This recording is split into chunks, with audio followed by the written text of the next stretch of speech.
Hi, it's Toby from Heavyweight MMA today with Jamie Edenden, a rising star in combat sports, looking at boxing, MMA, anything she can take. She's ready to go. How are you?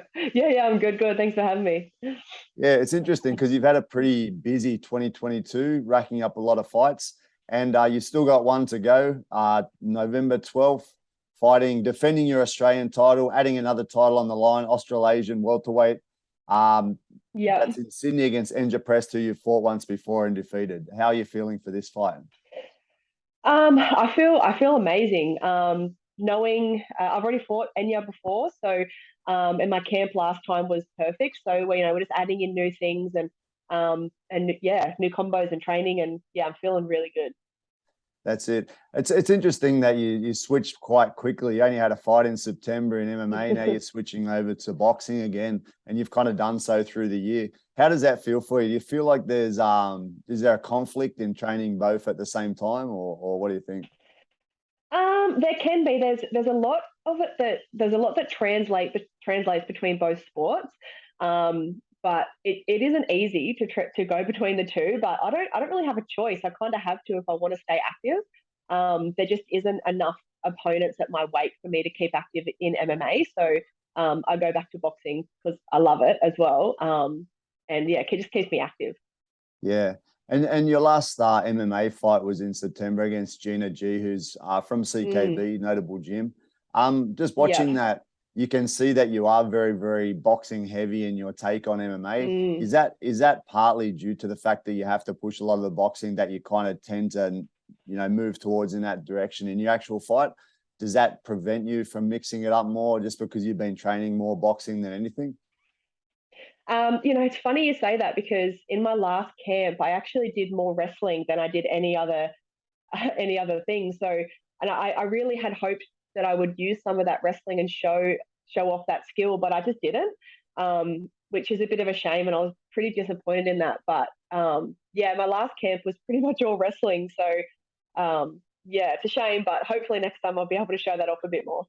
Yeah, I was actually watching it and I was thinking to myself, it would be nice to see you mix it up a bit. You went for a takedown in the second end of the second round. And I think if you could have added that in a little bit earlier and at least given that look just to, throw off the game a little bit, make it a little bit more less predictable, then and even if you had wrestled more, like you said, you might have had a better result. Actually, looking at that, you were very surprised at the result at the end. Can you talk on that a bit? Yeah, I thought that we had done enough to win. I knew that it was going to be super close, and I knew that she had definitely won the first round, but I thought that I had definitely won the third round. And that I was just surprised at the score, really. 30-27 was just surprised me a lot. But as I said, it was a close fight. It could have gone either way. My coaches in the corner, they were telling me that I was ahead on the scorecards as well. So, but I mean, that's just part of fighting. Sometimes you just can't leave it to the judges, and I just didn't do enough. So, yeah, she got the win and good on her. Yeah, one thing that I found interesting about the fight too is Gina Gee said she missed weight on the commentary. Is that correct? She did. So she came in about 1.1 over on the scale. So that was disappointing, but yeah, it is what it is. Yeah, their camp with Eugene Bareman, he's really, really heavily down on anyone that misses weight. So I'm kind of surprised that someone from his camp actually missed weight. I know he really hammers people when they do, like kind of classes in the same realm as cheating pretty much. Yeah, he did come up to me after the fight. We were just all kind of standing outside the change rooms. He did come up to me and my coach, and he just apologized and said, "Look, we're sorry for missing weight. That's not something that we do." So yeah, it was nice of him to come up at the end of the fight and just acknowledge that shouldn't have happened. So that was cool. That's it. And so where are you at with your training? November 12th is not so far away. It's only 4 or 5 weeks away. Where are you sitting right now as far as intensity and what's your focus? Yeah, so I mean, obviously the focus is back to predominantly boxing. I've got my coaches trying to book in some good sparring rounds. It's hard for me to find female sparring partners at my weight. So I mainly have to spar men, which is totally fine. I love that as well. So yeah, it's gone back to mostly boxing, but I still go to the gym and do wrestling and jiu-jitsu because that's still my goal, is to be you know, in MMA. So I still have to keep those skills active, but it's gone back to boxing predominantly. Yeah, that's pretty cool. I think you'd find probably, you know, most people that are fighting for a boxing fight will totally drop the wrestling and the BJJ, etc., the MMA training, right? Because they want to focus on that. So it's kind of cool. But at the same time, do you think it waters down the boxing at all, or no? Yeah, look, I'm not a boxer. Everyone knows that I'm not a boxer. I'm not prepared to change my stance and to change my fighting style. I can get by with what I have. I'm just tweaking those little things, working with my coaches to do well in boxing fights. Boxing isn't the goal. I still want to be an MMA and get signed to a big MMA promotion. I'm just doing boxing in between. So I'm just doing all that I can. Yeah, and in your fight we were just talking about with Gina Gee, I noticed your leg kicks are very nice. You kicked off with Muay Thai in the beginning, right? So that's kind of where your kicking ability comes from, yeah? Yeah. So I had about 16 Muay Thai fights at the start of my career. So yeah. And going back to when you started, I think you mentioned that you'd started when you were around 18 years old in Muay Thai. Is that correct? Yeah. So I started when I was 18. I had about 5 or 6 fights, and then I had like about 5 years off. And in that time, I was just, you know, focusing on my career, and I was in a relationship. I actually did a bodybuilding comp in that time as well. So yeah, I had a bit of time off, and then about 4 or 5 years ago, I came back to Muay Thai again and had another 6, 7, 8 fights, and then made the transition to MMA. Yeah, and you said you were pretty you started out with a gym, a bit of grappling, and you were pretty drawn to it. Can you talk about that at all? Like just starting up the grappling, how did it feel compared to having done striking? It was different. It was fun, but I had a friend who was going to a MMA gym, and he just invited me over and said, look, we've got this female coach, just come over and try it. And I had wanted to do BJJ for a long time. I just never kind of pulled the pin and went. So I went for the first day, and I just absolutely fell in love with the whole MMA. So BJJ isn't my favorite. I'll admit that. It's not my favorite thing to do, but I do it. But I love wrestling. So yeah, and I think I was there about maybe 4 or 5 months, and then I had my first MMA fight. Oh, awesome. Do you train in the gi at all, just out of interest? No, no gi. My gi. I have a gi. I bought a gi, and it's been sitting in a Woolworths bag in my garage for about, I don't know, 5 months. Yeah. So you say you're not really into the BJJ so much for the moment. What's your sort of area that you enjoy training the most in MMA now? Definitely, I love striking. Striking is always going to be my go-to. I just love hitting shit, and I love violence. So, but I really have been enjoying wrestling. I think if you can get that middle game between the striking and the BJJ to a solid point, I think you can be pretty unstoppable.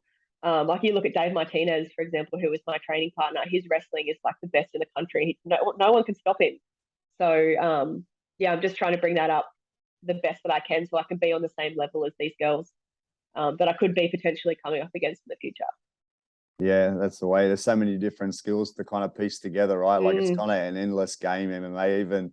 Even you fight for 20 years and you can still have a lot of things to learn, right? It's crazy. Yeah, it's always evolving. Like, yeah. So you mentioned then that you like violence. You know, what in your sort of, how does that come about? Being a young lady from kind of England, come to Australia when you're just a baby.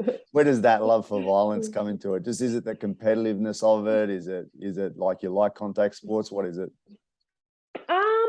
Yeah, competitiveness and combat. Yeah, I've played rugby union when I was in school and AFL, and like just tackling and just being aggressive. I don't know. I just love it. It sounds really weird, but I don't know. I just love it. Yeah, the competition and the challenge, and I don't know. And when you started out, like a few of the people I talked to, you know, not everyone, but some of the key guys, especially, I know some of the people that I sort of regard as like, you know, real high level champions, talk about how they were instantly drawn to it and they just can't stop training. Like they'll go in as a kid often, and then they just won't be able to stop doing it and driving to, you know, get better. Would you class yourself in the same sort of thing? Like when you kicked off at 18 years of age, was it something you just had a massive passion for that you couldn't stop? Yeah, 100%. I remember one of the guys when I first went into the gym. I actually just went there for self-defense to start with. I wasn't planning on being a fighter or anything. I just wanted to be fit, and learn how to defend myself. And I met one of the trainers there, and he said to me, "If you want to be a fighter, you got to live it and breathe it."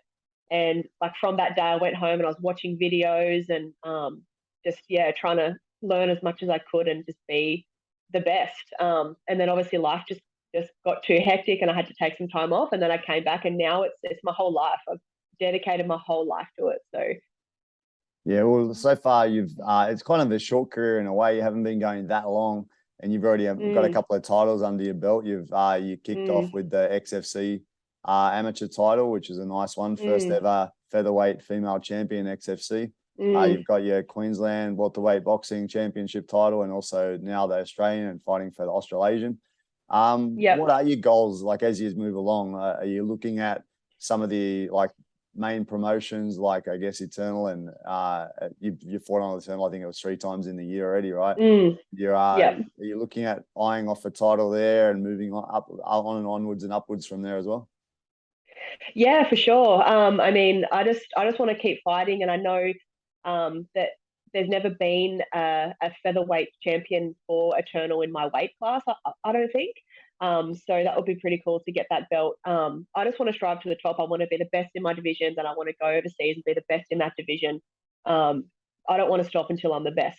So whoever that is, or whatever belt that is, or whatever show that is, I'll fight on it until I'm the best. So cool. And what do you need to do to get there? Like obviously you dropped your last fight. Things to work on. What do you need to do you think in your head to get there?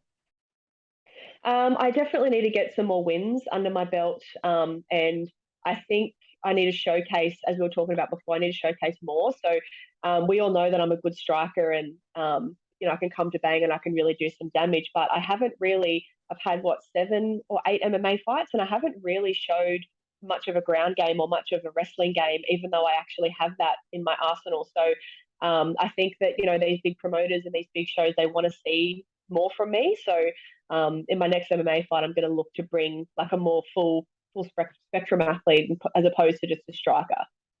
Yeah, and what are you doing like as far as just your average week of training in an MMA environment? Like if we pass up the boxing, like once we get back to MMA, what would be your normal sort of week, and what sort of things would you integrate into the week to to help you achieve those goals? As far as what do you do for strength and conditioning? How does your week work as far as whatever sparring, training, rest and recovery, diet, these things? Yeah. So my schedule's pretty hectic. I work 3 jobs, so Oh my God. it's fucking nuts. So I work 3 jobs so I can support my fight career.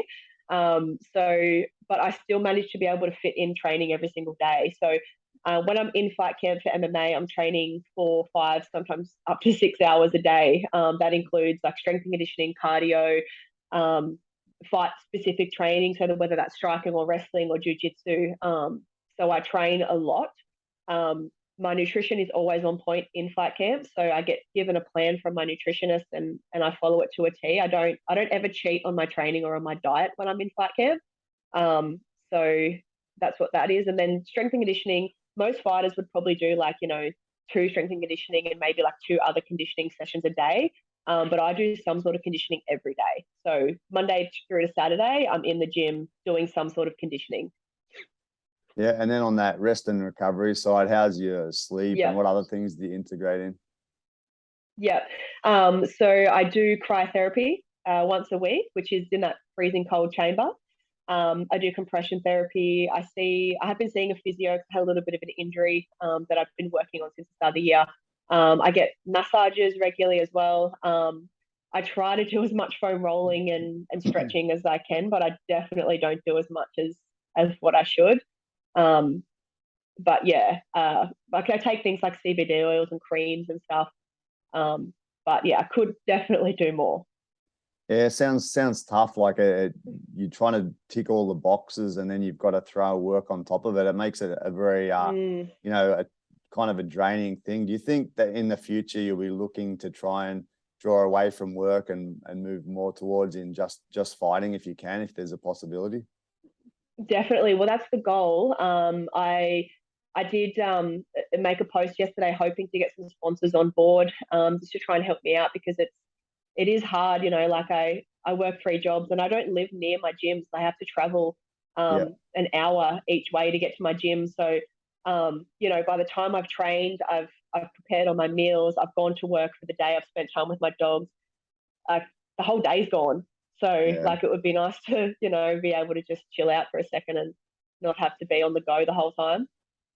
Yeah, man. I mean, it would take away from your ability to perform in the gym a little bit as well, just because you have to give energy to your job as well. You can't just focus 100% on training. So yeah, best of luck with that. I hope you can get the sponsors on board and, you know, try it out, because it'll change the game completely, right? And that might be what you need just to, you know, elevate yourself. Yeah, for sure. And, you know, when I say I've got 3 jobs, I mean, fighting is a job for me, right? So I've really got 4 jobs. Yeah. So like, if you're a professional fighter and you're working 3 jobs, it's hard. Yeah. It's hard to, Yeah, very tough, very tough. You mentioned you grew up you were born in England, grew up on the south coast of New South Wales. Whereabouts is that? Wollongong area or somewhere more south? A little bit further south. So I grew up in a small beachy kind of town called Shoalhaven Heads, which is kind of like between Wollongong and Nowra. Yep. And I think I grew up there. Yeah. Am I right or wrong that you mentioned your grandfather was a fighter? Is that right? Oh, he just loved boxing. Loved boxing. Yeah. Cool. Yeah, I think he had a few fights, but nothing like professional or anything like that. Yeah. Cool. And your journey through gyms, how did that work, and where are you at now? Because I'm a bit confused. I was looking it up. I saw Ignite Martial Arts Academy, Dunstan Death Squad, and B2B Boxing listed, but I don't know which ones you're at or which ones you've been at or where you've been along the way. Yeah, so I have been at a few different gyms because I've lived in a lot of different places. But right now I'm training at Ignite Martial Arts. They do majority of my training under Ryan Dunstan, and BTB Boxing was my boxing gym. I'm not doing as much down there anymore, but still doing a bit. So Ignite Martial Arts is my main gym. Can you talk about the gym at all? You mentioned how you love the gym vibe, brotherhood, etc., with everyone around you and that. Can you talk about how that gym is? Yeah, I mean, it's epic. You know, we've got such a good community and a good vibe going there. Like, everyone's there to support everyone, and it's just a good time in there. We're all having a good time. Yeah, no, it's a vibe. It's friggin' awesome. And Ryan Dunstan, I think he's one of the best minds in Australian MMA. So, you know, when we have to go to work, we go to work and we do the drills and we do the training and the sparring, and we still have fun, and everyone's just there to help each other out. And yeah, it's just a vibe. It's a really, really good gym. Cool. And so what's your ideal, like we talked about that you want to, you know, take it all the way and be the champion. What's your ideal sort of path? If you could pick and choose the way things would happen and how you would get there, how would that go right now? Look, for my weight division, it's real tricky. Obviously UFC is the ultimate, right? Everyone wants to be in the UFC, but for my weight division, there'd be less than 5 women in that division in the UFC. So I'm more leaning towards Bellator or PFL, because there's just way more women, way more of a pool, and just more opportunities to fight. And I don't want to get signed to a company and only have like 1 fight a year. I want to be able to fight, you know, 3 times a year. So I'm leaning more towards PFL or Bellator, but I mean, any of them would be amazing. Yeah. Cool. Sorry. That's right. Yeah, keep back off. So you mentioned you love Schevchenko as well, right? So she's one of the sort of ladies that you look up to. What in her game would you like to sort of bring into your own game? She's just fucking ruthless. Like, there's no stopping her. Like, every single thing that she does, whether it's her kicks or her punches or her wrestling, everything is just thrown to perfection. It's like, she's just incredible. Everything she does is on point. She doesn't throw something that hasn't been, you know, thought about or, you know, implemented or trained, or it's just, her whole game is just inspiring, really. That's it. So sort of wrapping up, I wanted to ask, obviously you work very hard, you've got a lot of things on your plate. I think you can offer a bit of you know, guidance for people. What are your tips for, maintaining that sort of motivation that you have, to get to work every day, then get to the gym every day in chasing your dreams? Yeah. I mean, yeah, I am quite busy and I do get tired a lot, but you hear it all the time. It's not really motivation, it's more discipline. Like, I know that I have to do certain things and achieve certain things every day and every week to be able to get better. And one thing that's always kind of stuck with me is that if I'm not doing it, and my opponent is, I don't want to be a day behind or a session behind or like a meal behind, or everything has to be for me to a T, and then I know that I've done 100%. I've given 100%. So even if I lose on the night, I know that I've given it everything I can. But yeah, it's just discipline. You just got to be disciplined and make a plan and stick to it. Cool. And what would you say your tips are for just like true sort of health in life? It doesn't have to be, particularly about, just fighting or something, but just being a healthy person. Don't binge eat after you've gotten to where you want to go. I have suffered with that for pretty much my whole life. And I'm getting older now. I mean, next week I turn 29, so it's getting harder for me to drop the weight. And I just spent years and years and years just treating my body like shit. So if I can give one piece of advice, is just treat your body well and thank it for letting it do what you do to it. We take beatings and we put it under so much stress. Just make sure you're giving it good nutrition and enough water and recovery, because it's doing us a solid. So yeah, that's it. And and just the last thing, like what sort of value have you gained from taking part in martial arts, be it Muay Thai, MMA, boxing? What sort of things have you drawn from training in these things? I definitely think it's helped with discipline and structure and growth in my life. I think that it makes you mature a lot, and it's made me be self-sufficient and I can, sorry, I've just lost my words. I'm trying to find the right word. That's all right. But yeah, I mean, confidence, that's what I'm looking for. Confidence. Just out in the world, and also like, oh my God, I've lost the word again. Sorry. Do you want me to ask the question again and we can just chop it out? Self-defense. Self-defense is the word I'm looking for. Yeah, cool. All right. Well, thanks so much, Jamie, for your time. It's nice to meet you, and I look forward to seeing you win the new title, the Australasian welterweight boxing title, and looking forward to seeing you in Eternal in the future. Yeah, you also mentioned, your promoter also mentioned you're looking at trying to get on Eternal in December. Do you think that's still on the cards now that you're boxing, or not? I'm definitely open to it. The opponent, hopefully there's an opponent there for me. But if there isn't, then that's fine. But I'm definitely open to fighting on it for sure. Cool. All right. Thanks for your time, and let's catch up in the future. Appreciate it. Thanks so much.